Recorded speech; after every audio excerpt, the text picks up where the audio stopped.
Hello and welcome back to Bad for Baseball, the baddest MLB podcast on the internet, presented by Betway. I'm Adam Peddle, and to my left we've got Nicholas Paleolog. We're here for the fourth straight week in a row, and it is almost July, which means trade rumors are going to be circling everywhere. Teams are getting hot and cold at the right time, and obviously that's going to be a big factor on whether they're buying or whether they're selling this coming July 30th trade deadline. We've got a lot to talk about, but first, throwing it over to you, Nick. How are you doing today? Yeah, great, man. Very excited that this is the fourth installment of Bad for Baseball. We've been doing this for a month now. I feel like we're really starting to hit our stride. We're getting into our rhythm. We're not the only squad that is doing that. We're going to go around the horn, taking a look at all of the standings here.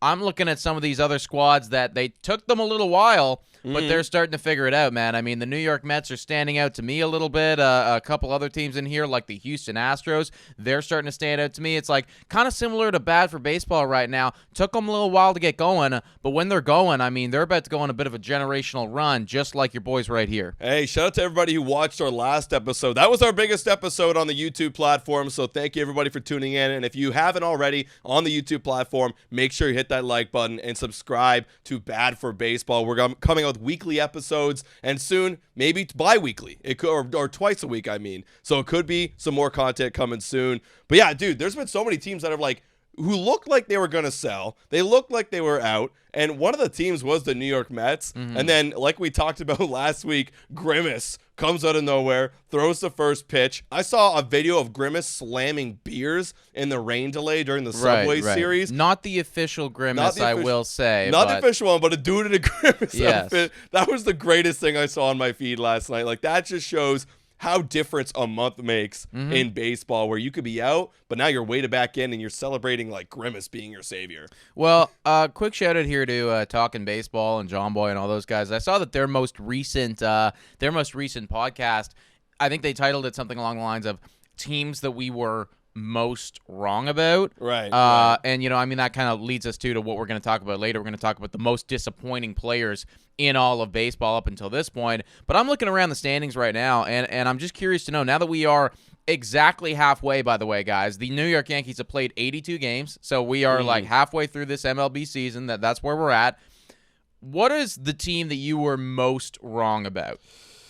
Ooh, that's a good one. I want to say Mets, but just to give some variety, I've got to say I was wrong about the Boston Red Sox, man. I mean, as a Blue Jay fan, I was predicting them to be fifth in the division to begin the year. It was going to be the Rays and us, and I knew Baltimore and New York would be up there, but the Boston Red Sox, I'm like, they didn't do much this offseason. All they did was get a new pitching coach, but apparently that's all they needed to do. Yeah. Their pitching staff has completely turned it around. They're on a hot stretch right now. Last 10 games, 8-2 in their last 10. They're in a wild card spot now. They're in that wild card spot that we were hunting, the Blue Jays. We didn't get it. We're way out of it, but they're in it, and I got to give them a ton of credit. The offense looks good. The pitching looks good. Hell, they're even trying to sell off a bit of their bullpen, Kenley Jansen. That's something that came out because they don't even need him. They don't even need that closer. They have other guys that can go and fill in for him.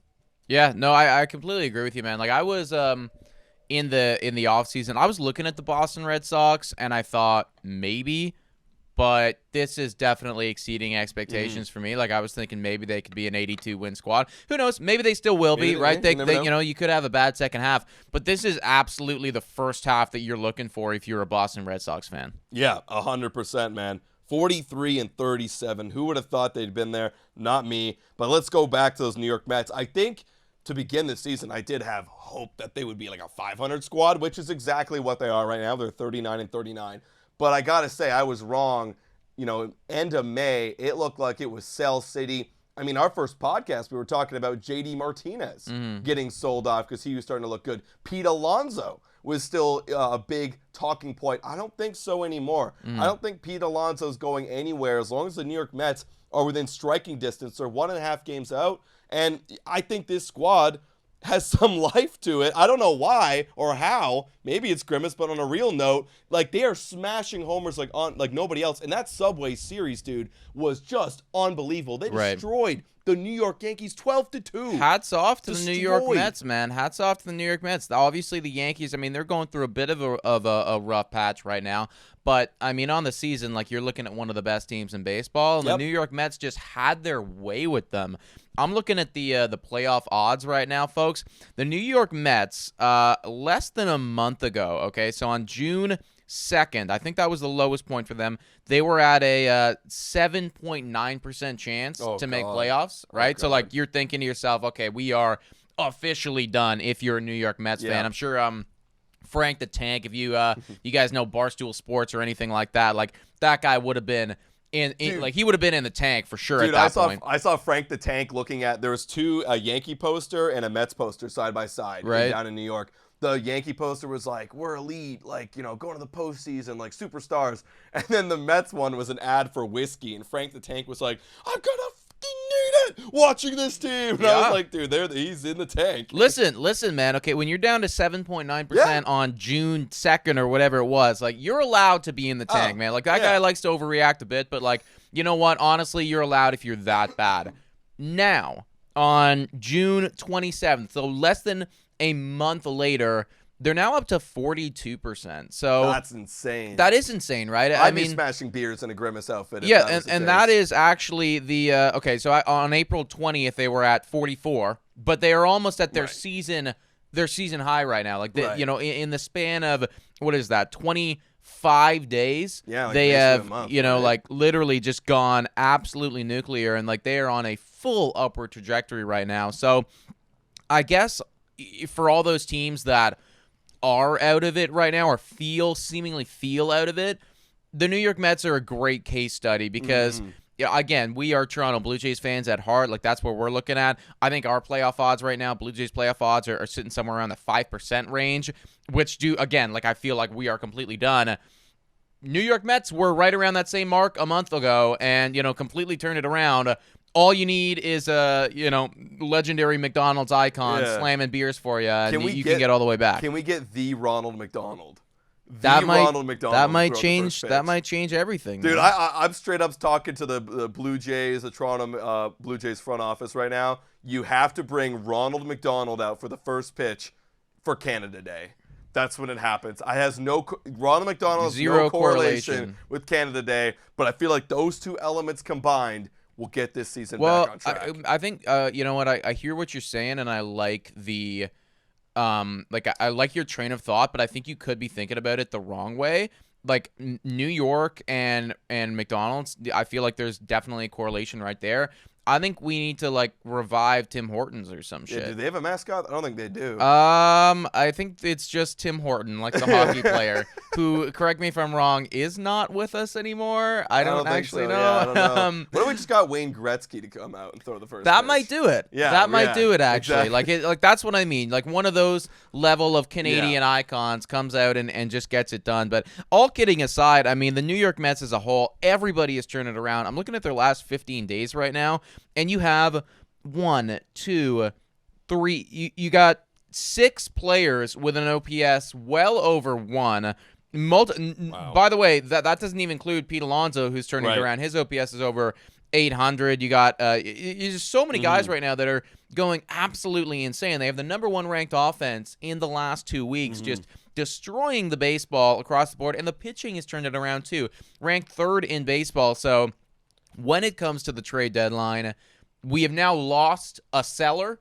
They are 100% going to be buyers for the time being, unless the wheels fall off this ride, right? Yeah. One guy I wanted to give a shout out for the Mets fans out there. I want to acknowledge this guy. Is Mark Vientos actually showing up this year. The last 2 years he has not been looking good, but he didn't have the playing time. Now he's finally in the last month. They're like, all right. It's like they're throwing their Hail Marys. Mark Vientos, you're the guy. You're the everyday third baseman now. And holy crap, as you could probably see there, he's popping the hell off. His season-long OPS is now up to 928. Maybe you got a guy there. Big shout-out. Wasn't ever going to be Beatty. Maybe it's Mark Vientos. 100%, man. I mean, that guy is absolutely turning it around. And, you know, to make the dramatic comeback that they're making right now, you need these unlikely superstars to just come out of nowhere and start showing up for you, right? And they are getting it done. So New York Mets, I mean, credit to Steve Cohen.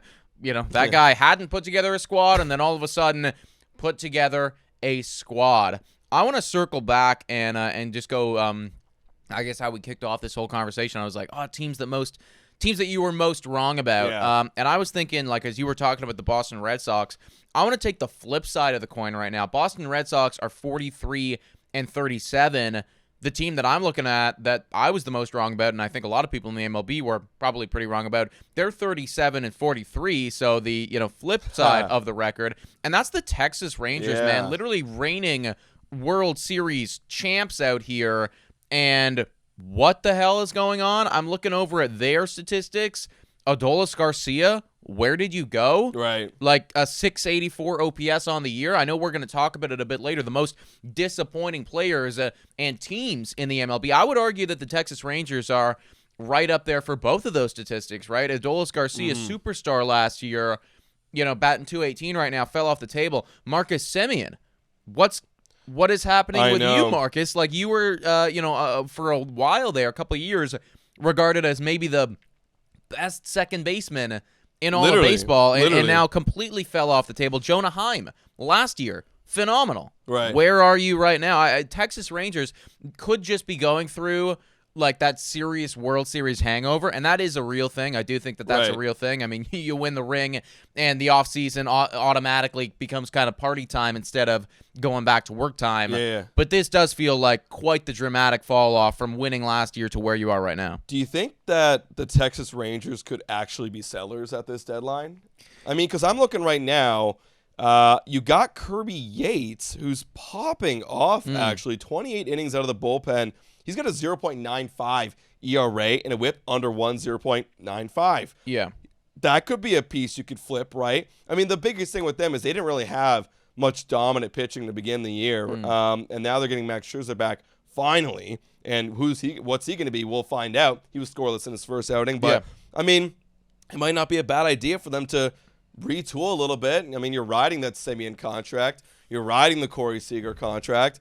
You might as well flip some guys and see what you got for the next year. Well, yeah, like, and we need to be cautious with this. It's got to be a retool for me. A retool. A very cautious retool, by the way, right? Because I look at this squad on paper, and again, you're looking at a team that is capable of winning the World Series. They did it last year.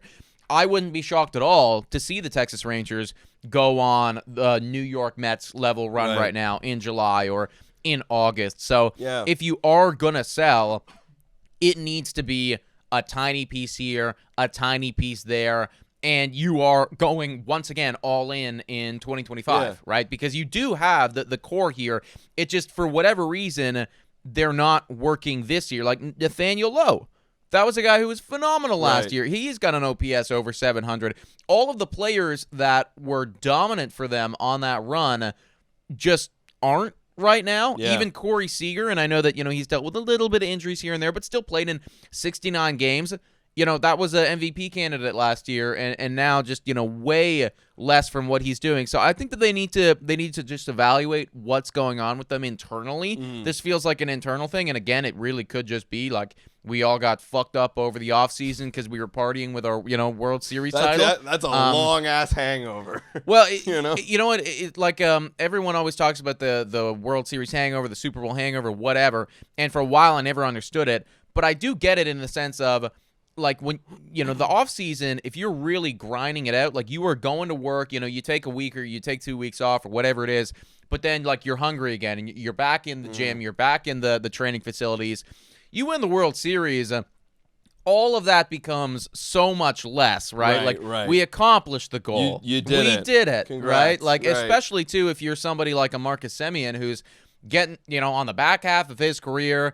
I got the massive contract. Now I got the ring. I've got MVP votes in my history up until this point. I've basically done what I need to do. I can kind of start enjoying myself a little bit, right? And you do take it a bit easier, right? I'm not saying that that's exactly what it is that transpired here, but I could totally see that happening for a couple guys. Yeah, and potentially, and I'm looking through all these articles right now, and I don't see a single anybody talking about Texas Rangers selling off a couple pieces. They're in the same boat as the Blue Jays right now, but it's because they have won a World Series, no one's talking about them. No one's talking about them at all, and I think you're going to see soon, if they continue to be bad, it's, again, I'm not saying a full sell, Yeah. but a retool easily. They got pieces they can easily do that with. No problem. Yeah, well, that's the luxury, right, of winning the World Series, and then when you look at the Toronto Blue Jays, like, not winning a goddamn playoff game in years of having this same core around, right? Yeah. Like, we know that when they get to the dance, Corey Seager and Marcus Semien and, all these other guys, they're not going to blink. Vladimir Guerrero Jr. and Bo Bichette are walking in with their eyes closed. That's what, like, obviously, you're looking at the Toronto Blue Jays, like, they should be big sellers, and I guess if we're going to transition and start talking about just disappointing teams, disappointing players, it goes without saying the Toronto Blue Jays are right up there at the top of the list. I would even go so far to say that you could make a very strong argument with the payroll, with the players that walking, the name value that you have on the Toronto Blue Jays squad, everything, expectations walking into this season. This might be the most disappointing team in all MLB. 100%. I mean, we've been talking about it. George Springer is probably the most disappointing contract. Actually, there's an article right here. He's one of the most disappointing contracts in baseball. Still owed $50 million after this year, and he's got the worst OPS, second worst OPS, mind you, in all of MLB. Jeff McNeil took that over from the Mets last night. Oh, okay. Shout out to Jeff McNeil. Jeff McNeil's the one bad spot on that Mets team. Everybody wants Jeff McNeil gone, just like the Blue Jay fans want George Springer gone. But there's a bit more weight on George Springer because he's owed that $50 million. Oh, yeah. After this year. And then you got Bo Bichette, who's been so consistent for so long, and then he's been struggling. He's coming back from an injury. He hasn't looked anywhere close to himself in his career this season. And then on the pitching side of things, that was supposed to be the Blue Jays' saving grace. They had a mid-offense last year. They come into this season with their great pitching staff, one of the best rotations in baseball, their top 5, top 8 bullpen. They're going, okay, if we could just keep riding this pitching, we'll be okay. Not the case. I mean, you have Kevin Gausman looking like he's starting to go over that hump a little bit in his career, kind of falling down a little bit, and maybe a little age coming in. Chris Bassett's been phenomenal, but the Blue Jays haven't given them any runs. And then you got Yusei Kikuchi's been scuffling a little bit as of late, still a trade bait for them maybe at the deadline. And then Jose Barrios having a great year, but it doesn't matter because they had Alek Manoah injured. They're trying to patch up that 5th spot, and the entire bullpen is in shambles. No Jordan Romano. No Eric Swanson. Jimmy Garcia's hurt. What is going on? Underperformances everywhere. That's a very disappointing team to go from. Not only is our offense was mid last year and a great pitching, okay, good. Your offense is one of the worst now, and now your pitching's mid. Yeah. And now everybody's been talking about what should the Blue Jays do at this deadline. We'll definitely talk about it. But my goodness, this is a make or break season for the Blue Jays. Either they're going to go on to be mid in the next couple years, or they're going to go through a whole retool or resell or sell everything and go through a dark spell. Like it is a turning point for that franchise. I'm going to correct you right there, man. It was a make or break year. It is broken now. Like they are dead. Unless they turn it around and turn into a Mets this season. Unless they go absolutely nuclear crazy, sure. But it does need to be a sell. I mean, I'm looking at articles and watching. I mean, I watched John Heyman this morning, and I mean, like, take it as you will, but he was like, yeah, obviously, like that. This is just, it's obvious, they have to sell. It just does not make any sense at all. I again, shout out to Talking Baseball. Jake, this guy never says stuff like this. He declared the Toronto Blue Jays dead. Yeah. And I completely agree with him, man. Like, hey, they Trevor still had some hope.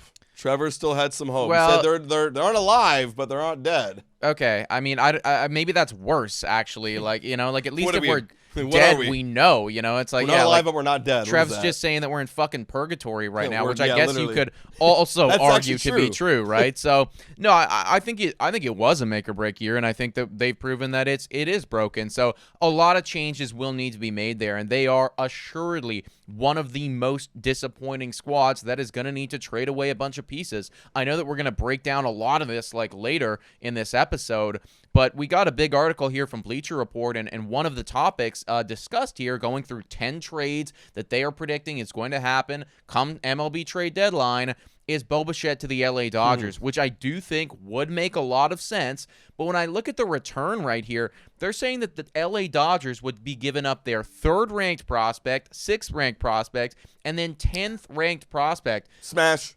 That is a haul. That's a right? smash. Like, that is 100%. a haul right there. You are looking at like a full set of guys right here, and looking at, you got a pitcher in there, you got an outfielder in there, you got a shortstop in there. You have literally somebody in the infield, the outfield, and the pitching rotation. Smash. So it's, across the board, you're getting everything right now. I actually don't think that the return's going to be that much for Bo Bichette with the way he's playing. That's the thing, is you got to sell Bo Bichette now before, if Bo Bichette has another bad year, well, obviously he's not going to be worth as much next year, less time on his contract, and proven, oh crap, this guy's falling off. What's going on here? Is he turning into Javier Baez?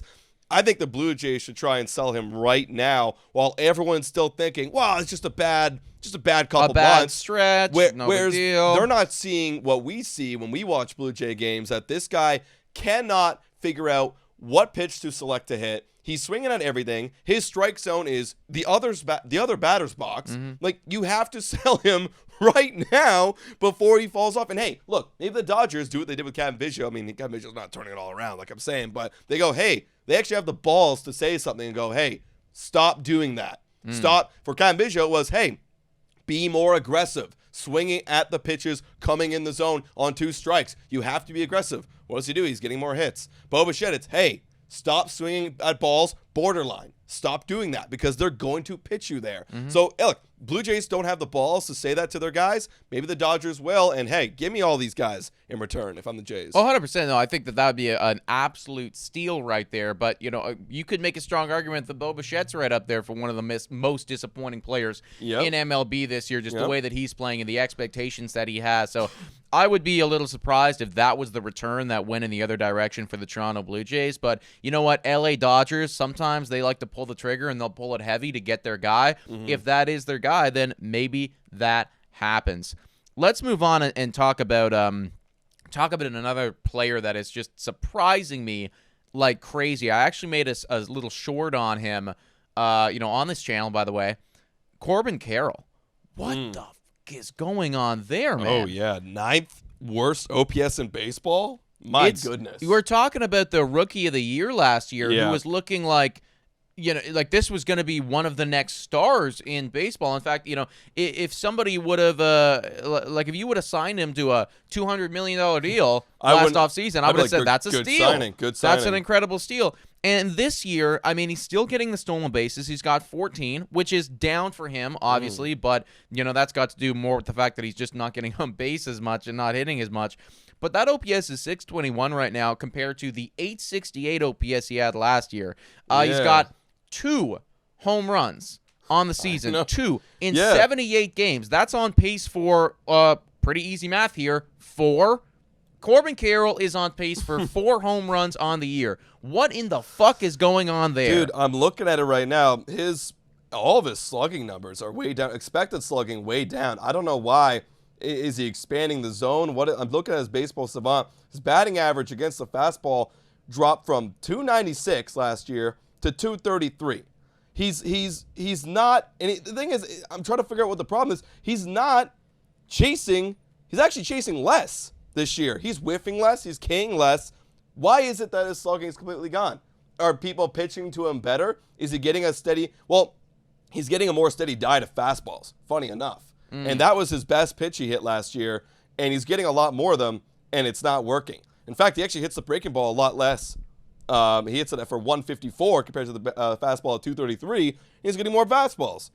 Is it an approach thing? Someone from the Arizona Diamondbacks fan base who watches him heavily, I'd like to hear what his problem is. Yeah, I don't really understand it, man, because, you should be able to hit the fastball if you're a major leaguer, especially somebody who won Rookie of the Year. Yeah. Last year. Like, when you look at those slugging numbers, I mean, like, you can have a difference of, a couple, 100 points or something like that, and that's when you start to go, okay, what's going on here? But the slugging is basically 200 points down from where it was last year to now. And, 4 home runs is what you're on pace for over the course of a full season. If you tell me that the Rookie of the Year had 4 home runs, I go, okay, well, he played in 30 games. Right.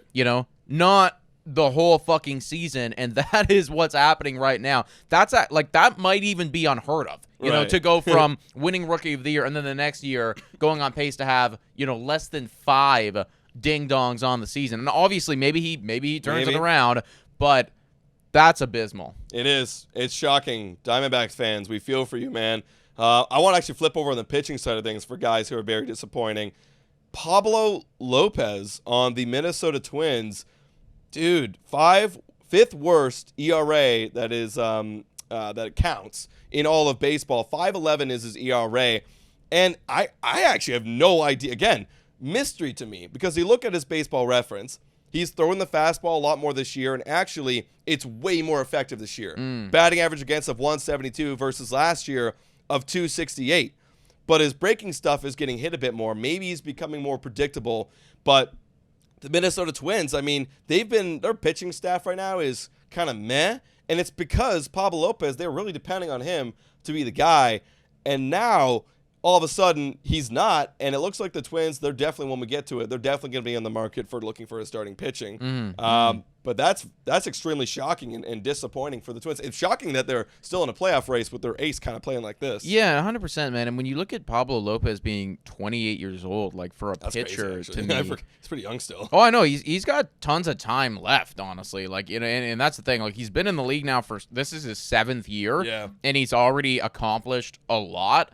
But he is still only 28 years old. Like, it's just fact, the guy came up when he was 22, right? And was pretty good then, you know, and now, obviously, I just don't know what's happening. Like, this is the worst year in the MLB for him by a wide margin. You know, he's got the most earned runs in the American League, which is, like, just not a great statistic to have if you are a starting pitcher in baseball. Yeah, it's like, at this point, like, you want the Twins to go back into if you're a Twins fan, of course you want to go back in the playoffs. You're second right now in the wild card. You have a second wild card seed. You need to get a more dependable rotation right now. The rotation is not solid. And they're even, it's funny, their rotation's not that solid. Their lineup isn't that solid. Their bullpen must be great. I don't have the numbers here because they're somehow 44 and 36 with all those numbers. Yeah. Yeah, and I mean, you can't even play the whole argument of, oh, it's the American League Central anymore because there's actually, that's the thing, you know, like Kansas City Royals are actually kind of good at baseball now. Cleveland Guardians, I was going to bring them up about one of the teams that I felt like I was wrong about. Right. They are, you know, deeply surpassing my expectations. 51 wins right now. That's phenomenal. Did not expect that from them at all. Right. So, I mean, the American League Central, yeah, it's not the best division in all of baseball because whenever you have the White Sox lumped in with you, like, they are going to be bringing you down. But I don't know if it's the worst division anymore either. No. I mean, I think the worst division is the NL Central, 100%. I mean, that NL Central is brutal. Like, the fact that you have the St. Louis Cardinals for the longest time was like basically out of it. Now they're like, oh, we're in. I mean, that's granted. That's the whole NL in general. NL in general being pretty weak, but a 41-38 team over there is a playoff team. Yeah. Second wild card. Yeah, that's wild, man. Like one bad series and they could be right back at 500, you know? Yeah. So, yeah, probably the Centrals just did a little swap this year around, and now it is the National League Central who is the worst division in baseball. But yeah, the Twins, pitching-wise, time to potentially buy. Before we move on, I want to talk about one more disappointing player that I'm just kind of surprised at, man. Randy Arozarena over there on Tampa Bay. Like, they really needed him to come in and show up this season, especially considering all the stuff that's happened with Tampa Bay, right? You think about Wander Franco. That was supposed to be their guy. You know, like, that guy's, I have no idea where he is anymore, you know, dealing with some pretty bad stuff right now. Obviously, they make the trade, you know, in the offseason, and there's just so much stuff that's happened with that organization. They cut Harold Ramirez. Remember how that guy was batting 300 last year? They cut him. Yeah. Like, that's insane to me. Which is actually kind of wild that they are still only 40-41. You know, that just goes to show that this is Tampa Bay Rays baseball. Like, when everybody sucks, somehow we still find a way to be, like, mildly competitive. Who is their pitching rotation? I was looking at listening to a podcast the other day. They're going to get back 4 of their starting pitchers that they had last year. You know, like Baz, you got McClanahan.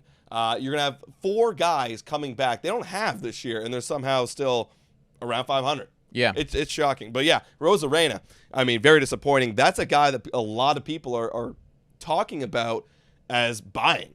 And it's shocking, though, because, again, it's the whole thing of, well, I know how good he could be. Yeah. Let's buy low and figure it out. It's the same thing with Bo Bichette, but Arozarena with a 189 batting average, that doesn't look too promising to me. No, not at all, man. I mean, like, he's actually hitting the ball in the sweet spot, because you can get that statistic on Baseball Savant in the bottom 1 percentile. So, like, it's very clear that his bat is not finding the ball where it needs to find it right now. Maybe he goes over to another squad, LA Dodgers or wherever, and, their coaching staff immediately goes, okay, we know what the issue is here. Put your hand over there and, swing like this. And, there's a Randy Arozarena again going insane. I could totally see that happening, but I just find it hard to believe. Like, if you're a fan of a squad and you're buying in, like, for me, I know the name value's there, but I am not satisfied if you go out and you get me somebody hitting below the Mendoza line as our big trade acquisition. I know. And that article you brought up earlier about 10 potential trades, Randy Arozarena to the Seattle Mariners. You think the Seattle Mariners need another guy hitting like ass? That's what I'm saying.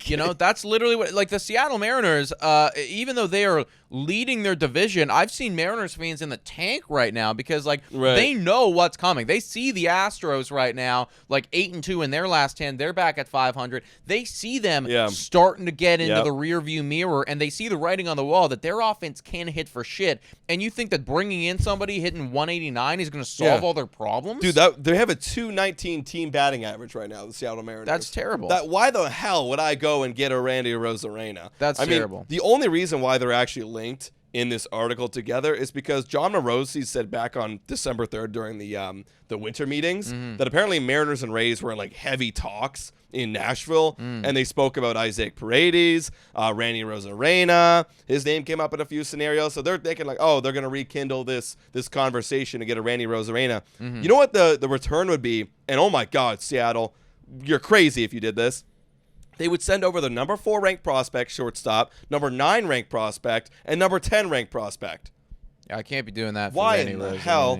Like, maybe it's recency bias, but like, why in the hell would I do that? How many years is I can't. I mean, it's kind of the same thing to me as Bo Bichette right there. Like, that's just a bit too much for a guy that, again, we know has been able to do it in the past, but just is not doing it right now. And for a squad that is leading their division, like, if you're leading your division, you need to get somebody that's going to help you right now. Yeah, exactly. I could maybe warrant something like that, if I'm a Dodger, for example. Because he's got 2 more years after this. Right. Like, if I'm thinking to myself, okay, you know what? We could be in the wild card race right now, but I'm also feeling promising about our squad, our organization for a couple more years to come.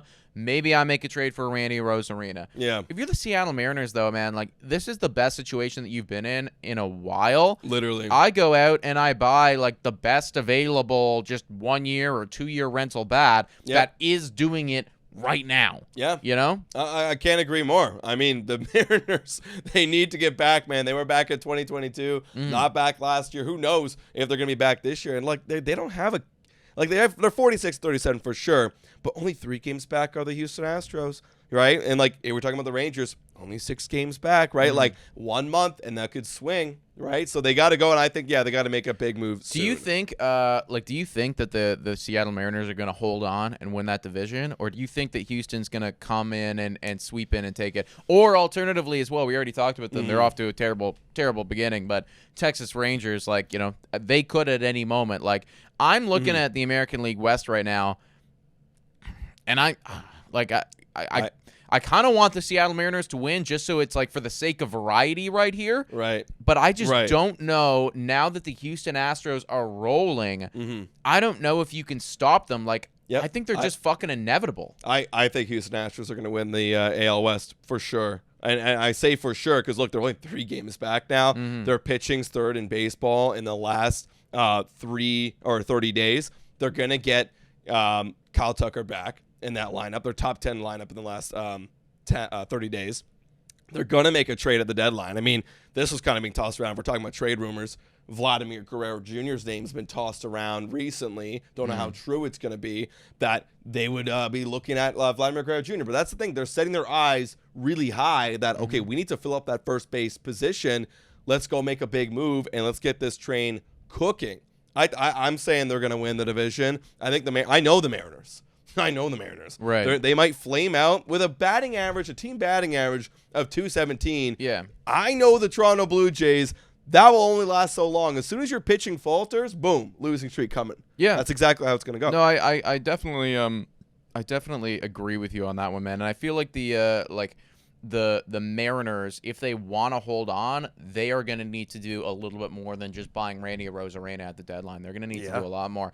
Speaking of, kind of to cap off the conversation of disappointing players and everything like that, since we're on the Mariners topic, Julio Rodriguez, this is supposed to be one of the brightest stars in the game of baseball. God, yeah. He's got an OPS plus right now of 88. Like, this is very, very mid to actually well below mid. Yeah. And, Julio Rodriguez, that's a Rookie of the Year candidate. 2 years in the league, just been phenomenal. MVP4 last year. Like, maybe there's a little curse going on with the Rookie of the Year, man. Like, you win Rookie of the Year, and it's just like, after that, like the fall off, it's almost like the MLB The Show cover curse or the Madden cover curse, right? It's like Rookie of the Year curse right now. Like, you come in, guns a-blazing, and then everybody finds out the book on you. Yeah. And then, like, they're adjusting immediately. But, like, Julio Rodriguez, for the first time in his career, will not be an all-star, will not get MVP votes at this rate. And the Seattle Mariners need this guy, dude. Like, this was supposed to be their Ronald Acuna or Tatis or Vladdy, whatever. Well, here's the thing. I'm looking. It's very easy to me. He's whiffing, chasing, and striking out and not walking. Right? Like, you're fundamentally your plate approach is fundamentally flawed. You're expanding, you're searching for hits. And that's what sometimes happens when you got young guys that come up. They get almost a false sense of confidence, right? You come up, you have a dominant year. Maybe Corbin Carroll's experiencing a bit of this, maybe not. But definitely Julio Rodriguez, because you come up, I can hit anybody. I'm one of the best in the league. I'm the face of this. I'm getting sponsors like that. And then you go out and you play, and you forget that, well, everybody can go look up your weakness, and they can find it, and they'll continue to exploit it until you make the adjustment.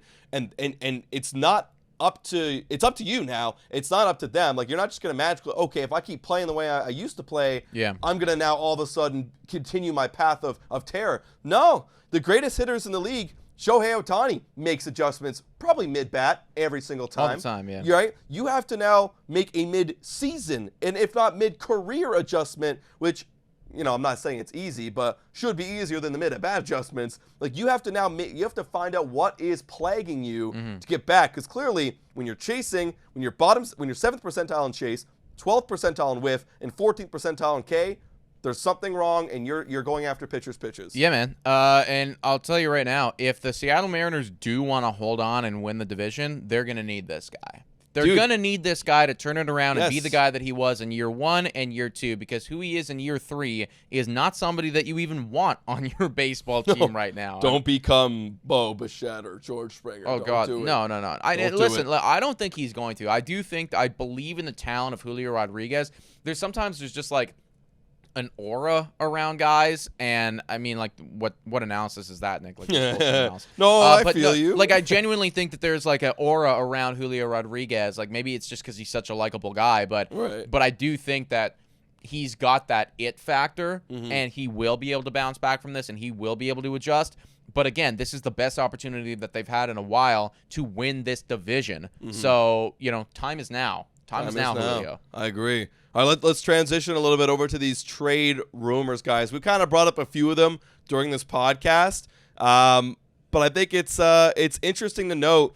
We talked about this on the last few podcasts, that there are only a few teams out there that are really commanding the selling market, and it's the Angels, the Athletics, the Rockies, the Miami Marlins, the White Sox, maybe your Toronto Blue Jays or our Toronto Blue Jays, right? So, looking at this article right here, I mean, you have one of the guys I want to talk about is Brent Rooker and the Oakland Athletics as well. They also have Mason Miller. He's not in this article right here, but Mason Miller, Brent Rooker, big guys that a lot of teams would want. My God, Brent Rooker would be phenomenal on any team. He's the one bright spot. So with Mason Miller, gasses it up over 100 in that bullpen, big breakout, tons of control. Now, before I get to who they're predicting, is that an option for? It is obviously an option, but is it a realistic option that the Oakland Athletics trade away Brent Rooker and Mason Miller this deadline after they have so much control I think the Oakland Athletics are going to want the bag for them, and I'm just curious to see if if they're going to take that now this season. Yeah. I mean, look, the Oakland Athletics, they're not playing actual baseball right now, man. Like they're playing to get relocated. They're playing to, get their new stadium. They're playing to all that stuff. Like that's what's, they can't go on a run without knowing where they're going to live next year or the year fall or whatever it is, right? Like their whole game plan, right? They're looking at a 10-year long window where they got to reestablish themselves, whether it be moving to Las Vegas. That's when you can start thinking about actually winning some fucking ball games. Like right now, I just don't they're not going to be competitive for years. So sure, you could hold on to Brent Rooker, and I don't know, do you guys even sell jerseys? Maybe you do. I'm sure if you did, it would probably be his jerseys that you're selling. Yeah. So maybe you hold on to him for a little bit and just, hope that he keeps developing and whatever. But, you guys know as well as I do, Oakland Athletics, you will never be able to sign him back until you get to your new city of wherever you're going to be situated and you get a crap load more money coming in. You won't. So if you are going to get, just a ridiculous offer right now from some other contending ball club, I think you have to. I think you definitely need to accept that. That's the thing. You got to get the ridiculous offer right now because you got 3 more years after this year of control of Brent Rooker. They're suggesting here, and this makes more sense than a lot of other these trades. They got Frank Mozzicato, number 3 ranked prospect from. They're predicting he goes over to Kansas City. That'd be wild. That'd be wild. I mean, that's a team that needs to buy in, and they've been saying that they're going to buy in heavy because they're on the fringe. And just like we were talking about the Seattle Mariners, when was the last time that they were competing? 2015? Like, they got to buy in now. This is their squad. Funnily enough, I don't know if you know this. I'm looking at his stuff right now. He played on Kansas City. Brent Rooker? Well, there you go. Come on back. Yeah, he played on Kansas City for just a small amount of time in 2022 when he was 27 years old. He was traded from San Diego to Kansas City, or from Kansas City to San Diego, one of the two. And then San Diego, and then he went to Oakland in 2023. And he popped off. He was an All-Star last year, and now he's following it up again. So look, credit where credit is due to the Oakland Athletics for being able to occasionally get these breakout guys, right? You think about some of the dudes that they've had on their squad before: Chris Bassett, Matt Olson, Matt Chapman. This guy now. There's been a lot of guys that have come out of Oakland that have turned into really good baseball players. So I mean, they have done well on the coaching side of things. Now it might be time to move on from this guy, though. This thing, you have to make sure you get the haul because you want to almost create a greater sum from the trade so that you can actually build a squad where you are right now. Maybe when they go to Vegas, they'll have a little bit more money, but that's what you want to do. So to finish off what I was saying, they're suggesting here that they'll get their number 3 ranked prospect, to the number 6 ranked prospect, and the number 9 ranked prospect. Catcher, right-handed pitcher, left-handed pitcher. Sure. Yeah. Just go. As long as you can get a haul that you could predict will be bigger. If you can get 2 Brent Rookers, in terms of WAR value, great, amazing. That's what you have to do if you're the Athletics at this point. It's all about finding value, man. It's it's like getting something, buying something low, selling it high, flipping for profit, trying to build a better future for yourself. So then when you do get all that more money coming in, hopefully for Oakland fans or soon to be Las Vegas fans, if that is what happens there, you will be able to sign some of your homegrown talent long term because they have no issue growing the talent. It just comes down to they can never sustain a window long enough to actually build something, and they can't buy anything either. So they're playing behind the 8 ball every single time. I almost feel bad for them, man. It's you do think they could have, if they had the funding, been able to do something in all these years, but Brent Rooker might need to go find another squad. Now another guy, Mason Miller, on that team. It's impossible to say what kind of price he's going to have because this is his first year. And he's dominating, and he's got 6 years of control. So what in the hell do you ask from a guy who's actually popping the hell off? I don't know if you can. That might be what do you even? And if I'm another team, how do I even buy a bullpen guy? Because do I know he's going to be like this moving forward? No, I don't. He doesn't have a track record. That's the thing, right? I genuinely, Mason Miller's a different story than Brent Rooker. Brent Rooker's been in the league a lot longer, so you have a much bigger sample size. Mason Rooker being 25 years old, pitching 33 innings last year and then 35 this year. I mean, sure, they've been really good innings, it's been phenomenal. And you're thinking that if everything should continue right here, this guy could be one of the best in the league, Yeah. but bullpen arms are volatile as all holy hell. And I mean, the only way that I would trade somebody like this away is if you're giving me a haul of prospects. That's it. And am I willing to trade away a haul of prospects for a, young but long control bullpen arm that, yes, I think I'm sure about, but also not 100% sure about. I don't know if, there is even a precedent for trading away Mason Miller. I don't know how you build that deal. I don't know how you enter into those conversations. I'm sure somebody will call about it, but I just don't know if you're in an MLB team. Like, are you willing to trade away your number one ranked prospect for this guy? Because I think that's what it would literally cost. You need your number one ranked prospect, maybe another one too, maybe like something top else. 5. Like, it would have to be that ridiculous. And I don't know. You're just a bullpen arm. That's you can throw 100, cool. But what if you get hurt? What if all these other factors happen? What if you struggle? Yeah. Right. So that's the one guy. Like, everyone's all high on him, and I totally get it. I totally understand why. I highly doubt he's getting traded. Highly doubt. Who do you think is going to be the biggest buyer at this deadline? Actually, I was just looking here. I think it could be either the Atlanta Braves, because there's no Acuna Jr., they have no Spencer Strider. They maybe got to add a little bit of starting pitching, got to add a little bit of outfield. I mean, right here they're saying that they might even trade Atlanta. The Atlanta Braves might trade the Angels for Taylor Ward. Hell, they could trade for Kevin Pillar. That's an Atlanta Brave before. That in my opinion could absolutely be one of the biggest. Looking around the league too, I mentioned it. Kansas City said they're going to be very aggressive. Their GM came out and said, like, they are looking to be aggressive. They have a lot of prospects, and again, this is the first time in 9 years where they're finally competitive again. They have the guys. They need to add on a little bit more, and they're going to go over the edge. I mean, they're losing a little bit now, but that's why you go and you buy. You get a little bit more guys. I think they could be the low-key dark horse at the deadline. Okay. Yeah, I mean, I feel like my boring answer is that it's going to be the Dodgers again, just because, like, the Dodgers are always in every single conversation, literally ever. And they are also dealing with a couple injuries in their own right. And whenever you have Shohei Ohtani and Mookie Betts and Freddie Freeman on your team, it's all in all the time whenever you can, right? So whatever holes you have, whether it be in the pitching side of things, we don't know what's going to happen with Mookie Betts' injury when that, all of that stuff goes down. Is he going to be 100% ready to go when he is called upon? And when he is ready to go, like, what level of play is he going to be at? Are you going to need some more support out there in the field? Are you going to need some more support in the lineup? Like, I think that LA is going to absolutely, like, be all in once again this year. That's not a hot take. That's just the boring standard of the MLB.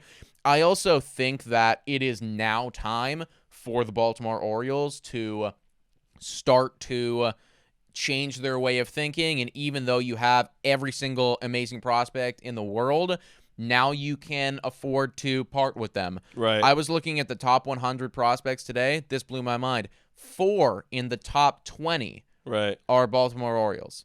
So, like, it's like, even though they have all of these elites up right now, you still have a plethora of top-tier talent waiting down there, in the wings, ready to come up. You might not even have space for all of these guys. Right. Like, legitimately, I don't know. I know. Your roster construction might be too strong to bring up the 20th ranked prospect in baseball, which is insanity. I know.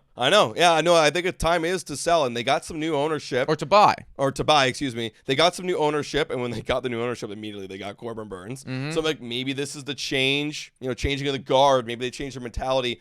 This other Bleacher Report article is saying, which teams have the biggest need, and they're saying Baltimore Orioles is relief pitching. Okay, their lineup's so full. Their rotation's pretty stacked. They did have some guy going, I think it's Kramer going Tommy John. Okay, actually, I might be mistaken on that. But their bullpen needs some help, right? They got Kimbrel, one of the best right now in the league in terms of saves. Cano's always going to be great. Then they got Brian Baker, and they have a little bit of fall off. And even though their bullpen has a 3.48 ERA, it actually is middle of the pack in terms of strikeout rate and walk rate. And it also has 14 blown saves against 24 successful ones. So they have blown games. So I think you got to go lock it down if you are the Baltimore Orioles. And that's perfect because if you don't have a lot of bullpen arms coming up, not a lot of people do have bullpen prospect arm coming up. Go trade it for some now proven guys. Lock down the games when your offense slugs a bunch. Yeah. Your pitching rotation gives you good enough to win. Yeah, 100%. And I mean, like the bullpen arms, unless you are trading for Mason Miller, which this might be the one team in the MLB that could have the luxury of doing it because they just have so. You actually could, right? Like you genuinely could with all the prospects you have. I don't think they will, but they could if they wanted to. But you could absolutely go out there, get 2 or 3 bullpen arms with all of the prospects that you have right there, and still not even make a dent into your, your system at all. Because bullpen arms, if they're on a 1-year or 2-year deal, like it shouldn't cost you an arm and a leg. It shouldn't cost you, one of your top 20 guys or whatever it is. And the Baltimore Orioles having so many, like they would be probably the most willing team to get rid of some of those dudes. So if that is the need, go out and do it. They're on a unless they did win yesterday. Actually, they won yesterday, but they were on a 5-game losing streak. Yeah. So I don't think that that's going to continue at all. I mean, I think that Baltimore, like now, they are entering into the Houston Astros levels where we are inevitable. Right. 20 games above 500, still in that race for the division, only 1 game back of the New York Yankees. But it is now time for the Baltimore Orioles to buy. I wouldn't be surprised if they come out swinging this year for the Garrett Crochet, for the you name it. They're in the conversation and maybe for it. There's a guy in Miami, Tanner Scott. Yeah. I wouldn't be surprised if they go all in, balls to the wall. I agree. All right, I gave my dark horse prediction of Kansas City Royals. Is there a team out there that you're possibly thinking could be a dark horse, like big buyer, like a big spender team at the deadline? Yeah, because obviously you got your Dodgers, your Orioles, your Yankees. I wouldn't be shocked actually if you saw the Boston Red Sox go a little crazy. Hey, I mean, they haven't been so far buyers, but maybe this is different. That's the thing, right? Like this is the best season that they've had in a couple years now. Right. You're looking at your squad and you're thinking, okay, we definitely have some strengths there offensively. We got some strengths pitching wise. Yeah. Like we look good. But as you know, like we were the Toronto Blue Jays were playing the Boston Red Sox this past week. And we were looking at that lineup, and there was a deep fall off once you hit that 6 mark in the lineup, and then 6, 7, 8, 9, deep fall off. Like you could absolutely afford to buy a piece or two right there. Need a middle infielder. Like Trevor Story has not been around. Don't even know that. I've completely forgot that was even a player in the MLB. That's the most disappointing. He hasn't even played this year. That's got to be the most disappointing player. Yeah, like literally, like that dude. What the fuck happened there? But seriously, like you now are in a position where you're, Boston Red Sox are 8-2 in their last 10. This is exactly what you want to be doing a month before the trade deadline. If I'm the management right now, I'm looking around this thing. I'm thinking, okay, we're probably not going to win the division, but could we beat out the Twins? Could we beat out the, like if we can beat out the Twins or the Kansas City Royals, we'll be in a wild card spot. That's the thing. Royals and Twins are going to be buying. They're going to be buying. Twins needed the bullpen. Royals are saying they're being aggressive, going all in. If you don't buy, you kiss it goodbye almost. Exactly. Like you're now in a position where you could 100% be in the mix for that wild card spot. In fact, I think that you will be. And thinking back right now, when was the last time that Boston went to the playoffs? 2019? Was that what it was? Like it was definitely years ago at this point. Oh no, right? no. 2021 when they beat beat the Toronto Blue Jays. Yeah, by 1 game. 1 game. That's right. Yeah, but okay, so 2021, that was 3 years ago now. I mean, Boston fans they're not used to losing and missing playoffs consistently. You finally have an opportunity. I think that, to appease your fan base and not to piss them off completely, you need to at least buy a little bit. I'm not saying go crazy here, but I could totally see. Help. Yeah, get some bullpen help. Maybe get an additional bat in that lineup just to put in there in the bottom, just lengthen it out a bit more. I do think that on paper you're better than the Twins, and you could certainly beat the Royals as well. Boston Red Sox could be in a situation where they find themselves in like the. Well, actually, no, because the Orioles will be in the number 1 wildcard spot of the Yankees. Right. But 2 or 3. Yeah. You can get home field. Can you get home field? No, you'd be facing the Orioles. You would. Oh, that's gonna suck. All right, guys, this pretty much concludes this episode of Bad for Baseball. There is a ton of trade rumors and teams that are popping off right now and teams that are not popping off right now. So let us know in the chat, guys, like what other kind of teams did we miss that like or could potentially be buying in or selling at the deadline. Is there any like sneaky dark horse guys that are getting traded? Let us know in the chat. I feel like this month leading up to the deadline, we're going to be just going through the trade rumors, and there should be a lot popping off very soon. 100%, everybody. I mean, this is the most exciting time to have a baseball podcast. We're going to be here for it every single Thursday, folks. Thank you so much for tuning in. Hit that like, smash the subscribe button, and we will see you next week. Cheers.